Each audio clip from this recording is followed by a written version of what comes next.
الحمد للہ رب العالمین الصلاۃ والسلام علی سید المرسلین اما بعد اعوذ باللہ من الشیطان الرجیم بسم اللہ الرحمن الرحیم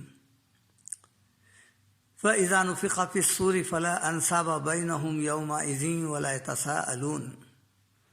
صدق اللہ العظیم۔ یہ سورہ المومنون کی آیت 101 ہے۔ ارشاد باری تعالیٰ ہے فاذا نفخ فی الصور، یہ قیامت کے دن کے احوال ہے جو بیان کیے جا رہے ہیں، یعنی جس دن سور پھونکا جائے گا، یعنی قیامت کا دن، فیصلے کا دن، جب لوگوں کو حساب کتاب کے لیے جمع کیا جائے گا، اس دن کی بات ہے۔ فلا انصاب بینہم یومئذ، اس دن یعنی قیامت کے دن کیا ہوگا؟ آپس کے رشتے کاٹ دیے جائیں گے، ختم کر دیے جائیں گے۔ فلا انصاب بینہم، کوئی رشتہ باقی نہیں رہے گا، نہ باپ بیٹے کا رہے گا، نہ شوہر بیوی کا رہے گا، نہ بہن بھائی کا رہے گا، نہ رشتہ داریاں رہیں گے، نہ خاندان، نہ قبیلہ۔ فلا انصاب بینہم، کوئی رشتہ باقی نہیں رہے گا۔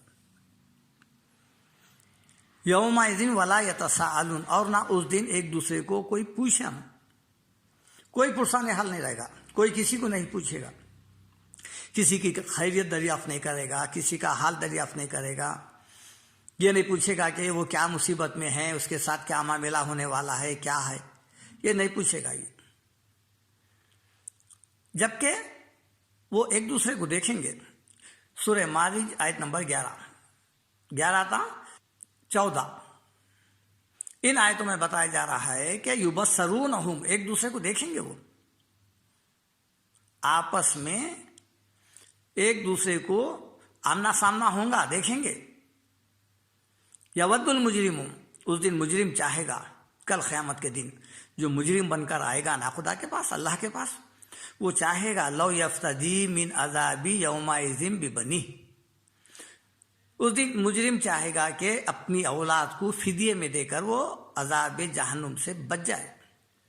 اس کی کوشش یہ ہوگی کہ اسے عذاب نہ دیا جائے، بلکہ اولاد کو اس کے بدلے میں دے کر یہ چھوٹ جائے۔ قرآن کے آیات میں اگر سب سے دل دہلا دینے والی اگر کوئی بات ہے، میں سمجھتا ہوں سب سے زیادہ یہی وہ آیت ہے۔ سب سے زیادہ ماں باپ کو اولاد پیاری ہوتی ہے، اولاد کے لیے سارے جہاں سے لڑنے تیار ہو جاتا ہے، سب کچھ اولاد پر لگا دیتا ہے۔ کسی کے باپ کے سامنے اولاد کو گالی دیکھیے کیا حال کرتا ہوں، خراش لگا کے دیکھیے۔ اولاد کے لیے تو باپ اپنی جان دے دیتا ہے، لیکن یہاں کیا ہو رہا ہے؟ باپ اپنی اولاد کو پیش کر رہا ہے فدیے میں، اے اللہ اسے جہنم میں ڈال دے، اور وہ جانتا ہے کہ جہنم کی آگ کس قدر شدید ہے، پھر بھی اولاد کو دے رہا ہے۔ یہاں دنیا میں اگر کمرے کو آگ لگ گئی، اولاد سو رہی تو خود جل جائیں گا، لیکن اولاد کو نکالیں گا، اور وہاں اس سے شدید آگ میں پیشکش کر رہا ہے اللہ تعالیٰ سے کہ میری اولاد کو لے لے، اللہ میرے کو بخش دے۔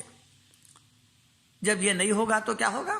وہ صاحبتی ہی و اخی، اور کہے گا کہ میری بیوی کو لے لے، اور اس کے بھائی کو لے لے، میرے بھائی کو لے لے، میری بیوی کو لے لے، مگر مجھے چھوڑ دے۔ جب اللہ تعالیٰ جب بھی نہیں مانیں گا، وہ فصیلتی التی تؤوی، وہ خاندان جس میں وہ رہا کرتا تھا، پرورش پا رہا تھا، کہے گا یہ گھرانہ بھی لے لے اللہ تعالیٰ، مگر مجھے چھوڑ دے۔ وہ من فی الارض جميعا، اور جو کچھ زمین میں جتنے لوگ ہیں سب لے لے، میرے کو چھوڑ دے۔ ثم ینجی، تاکہ اس کی نجات ہو جائے، یعنی سب کو دینے پہ تلا ہوا ہے اپنی آپ کو بچانے کے لیے۔ اب آپ اس سے اندازہ لگائیے کہ وہ دن کتنا شدید ہے، کتنا خوفناک ہے، کتنا خود غرضی پر مشتمل ہے۔ لیکن یہ یاد رکھیے، یہ مجرمین کا حال ہے، یہ نیک لوگوں کا نہیں ہے۔ اب آپ دیکھیے یہی بات سورہ عبس میں ہے، فَإِذَا جَاءَتِ الصَّاخَّةُ، جب کان پھاڑنے والی قیامت جب آئی تو کیا ہوگا؟ یوم یفر المرء من اخیہ، یوم یفر، فرار ہوگا آدمی، بھاگے گا دور، من اخی، اپنے بھائی سے، کیونکہ کچھ نہ کچھ تو دنیا میں غلطیاں سرزد ہو ہی جاتے ہیں، لین دین معاملات وغیرہ میں، وہ نہیں چاہیں گا کہ بھائی آئے کچھ مقدمہ پڑے.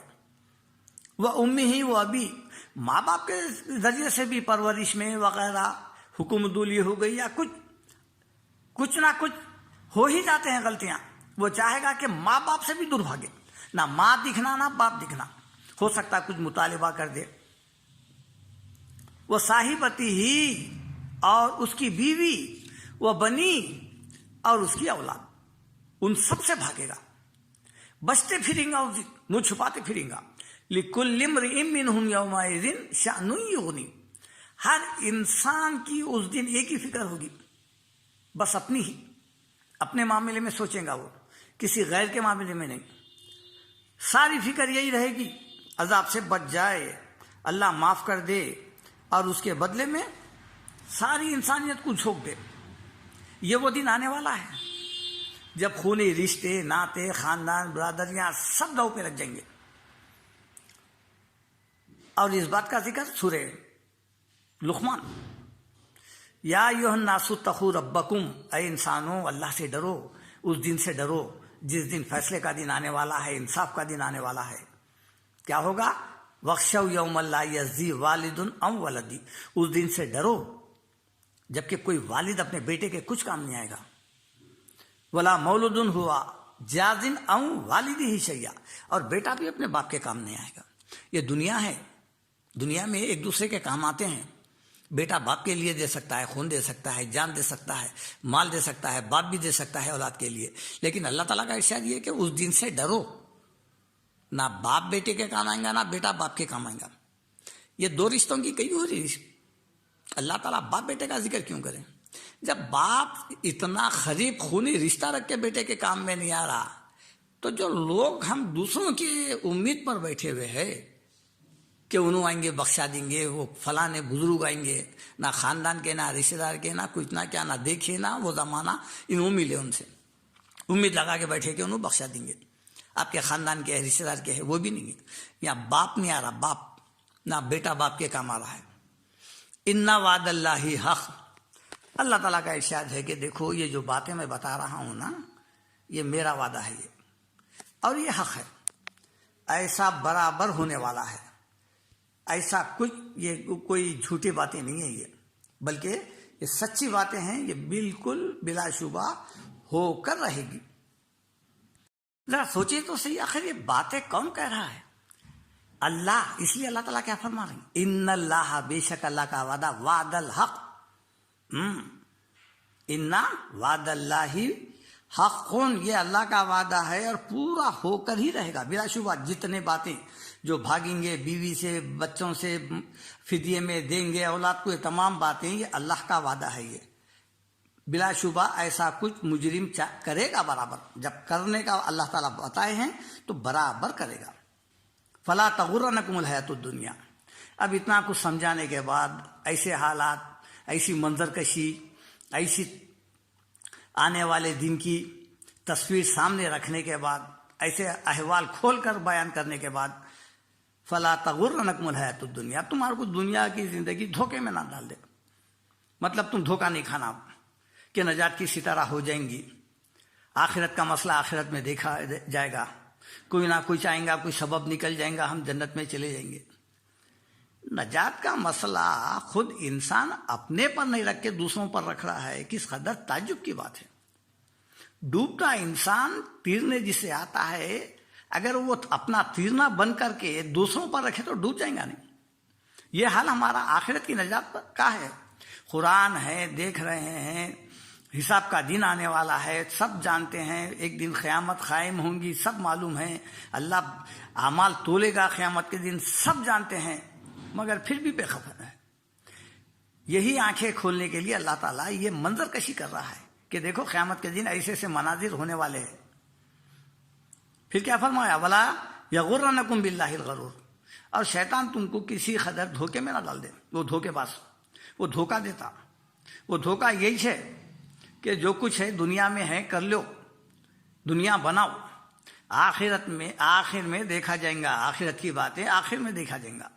عمرہ کریں گے، ایک آدھ توبہ کر لیں گے، پھر کچھ ایسا کام کر لیں گے. نہیں بھی تو جو ہے نا ہماری اولاد ہے قرآن وغیرہ پڑھ کے بخش دیتی ہے، ختم ہو گئی بات، اللہ بخش دیتا.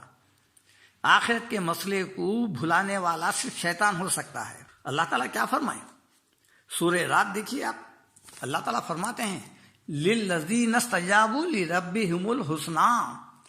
اللہ تعالیٰ کا ارشاد ہے جن لوگوں نے رب کی بات کو قبول کر لیا دنیا میں، ان کے لیے بہت اچھا ہی ہے، ایسے مناظر نہیں آئیں گے، بیٹے دینے کی نوبت نہیں آئیں گی، خاندان قبیلہ بیوی بچے دینے کی نوبت نہیں آئیں گی، ان کے لیے تو اچھا ہی ہے۔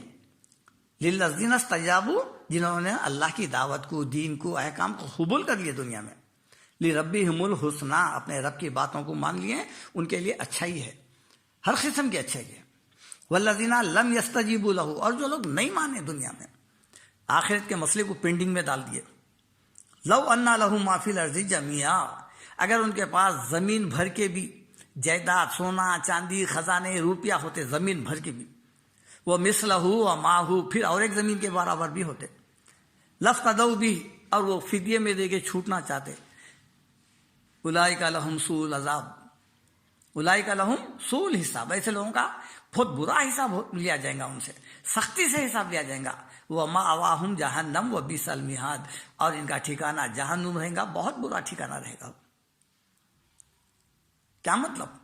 ایک انسان ساری دنیا میں دن رات محنت کر کے اگر زمین بھر کی بھی جائیدادیں بنا لیا ہے تو آخرت کی نجات کا مسئلہ اتنا اہم ہے کہ تمام چیزیں بھی قبول نہیں کی جائے گی۔ ایک فرما بردار بندہ جو فرما برداری کرتا ہے اللہ تعالیٰ کی، وہ اہم ہے۔ دنیا بھر کی جائیداد سونا چاندی اللہ کے پاس نہیں چلتی، اگر چلتی ہوتی تو اللہ تعالیٰ بولتے تھے ٹھیک ہے یہ لاؤ، یہ تم بخشے جاؤ، جیسا دنیا میں ہے، پھانسی کے پھندے سے بھی بچ سکتے ہیں، پیسہ دے گے۔ یا دنیا بھر زمین بھر کا جائیداد ہیرے جوہرات سونا چاندی بھی دینا چاہ رہے ہیں، اللہ تعالیٰ کے پاس یہ فدیے میں نہیں چلتے۔ یہ آخرت کا مسئلہ ہے۔ دنیا ہے، خونی رشتے، ایک دوسرے کا تعاون ہو سکتا ہے، ایک دوسرے کی مدد کر سکتے ہیں، لیکن دین میں تعاون کر لے بہت اچھا ہے۔ اس لیے فرمایا یا ایھا الذین آمنوا قوا انفسکم واہلیکم نارا، اے ایمان والو اپنے آپ کو اپنے گھر والوں کو جہنم سے بچاؤ، ابھی وقت ہے۔ کل ایسا نہ ہو کہ کل کے دن یہاں اپنی اولاد کو نہیں بچا کر جہنم کی آگ سے، کل پھر یہ نہ کہنا پڑے کہ اے اللہ میری اولاد کو لے لے۔ اور یہ جب انسان کہے گا اللہ تعالیٰ فرما رہا ہے تو یقیناً کہے گا، اور کون کہے گا؟ مجرم لوگ کہیں گے، جن کے اوپر جہنم کا پروانہ لکھا جا چکا ہے، جسے جہنم میں ڈالنے کا اللہ تعالیٰ فیصلہ کر چکا ہے، ایسے لوگ برابر کہیں گے۔ یہ قرآن کی آیات ہے، یہ مسخرہ پن نہیں ہے، یہ بناوٹی باتیں جھوٹ نہیں ہے، یہ حقیقت بلا شبہ ضرور ہونے والے ہیں۔ سبحان ربک رب العزت عما یصفون وسلام علی المرسلین والحمد للہ رب العالمین۔